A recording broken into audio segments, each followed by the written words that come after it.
ঢাকায় চলচ্চিত্রের এক অমর খল অভিনেতা জাম্বু, যিনি 70, 80 ও 90-এর দশকে দর্শকদের কাছে ছিলেন এক ভয়ঙ্কর চরিত্র। মুখাবয়বের অভিব্যক্তি দিয়ে তিনি পর্দায় এমন এক আতঙ্কের সৃষ্টি করতেন যা আজও স্মরণীয়। নির্মম ও নিষ্ঠুর চরিত্রে তার অভিনয় ছিল বাস্তবসম্মত ও সুনিপুণ। জাম্বুর আসল নাম ছিল বাবুলাল গোমেজ। তিনি 1944 সালে দিনাজপুরের পার্বতীপুরের সুইপার কলোনিতে জন্মগ্রহণ করেন। পিলখানায় কাজ করার সময় চলচ্চিত্র পরিচালক দেলোয়ার জাহান ঝন্টু তাকে প্রথম চলচ্চিত্রে সুযোগ দেন। ঝন্টু বাবুলালকে মাথা নাড়া করে অভিনয় করতে বলেন এবং তার শারীরিক গঠন দেখে তিনি তাকে জাম্বু নাম দেন। এই নামটি জাম্বো জেট থেকে অনুপ্রাণিত ছিল, যা বড় আকারে বিমানকে বোঝায়। বাবুলালও এই নামটি গ্রহণ করলেন এবং চলচ্চিত্রে জাম্বু হিসেবে পরিচিতি লাভ করেন।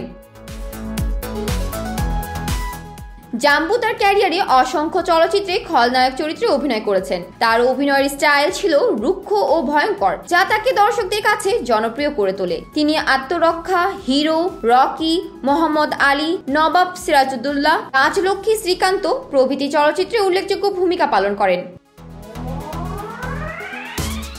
জাম্বু 2 ছেলে ও 2 মেয়ের বাবা ছিলেন। তার বড় ছেলে একটি বেসরকারি ব্যাংকে চাকরি করেন এবং ছোট ছেলে সাব্বু কিছু সিনেমায় অভিনয় করেছিলেন। বর্তমানে তিনি যাত্রা করেন এবং তার ব্যানারে লেখা থাকে জাম্বুর ছেলে সাব্বু। জাম্বুর ভক্তরা তাকে দেখতে ভিড় করেন এবং এই পরিচিতি তার বাবার কারণে।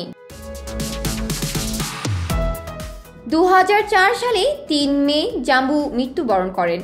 তার মৃত্যুবার্ষিকীতে চলচ্চিত্র অঙ্গনে তার অবদান স্মরণ করা হয়, তবে মাঝে মাঝে তার অবদান যথাযথভাবে মূল্যায়িত হয় না। তবে জাম্বু বাংলা চলচ্চিত্রের ইতিহাসে এক অমর চরিত্র হিসেবে চিরকাল স্মরণীয় হয়ে থাকবেন। জাম্বুর অভিনয় ছিল এক অনন্য অভিজ্ঞতা। তার চরিত্রে ছিল এক ধরনের রুক্ষতা ও নিষ্ঠুরতা, যা দর্শকদের মনে গভীর ছাপ ফেলত।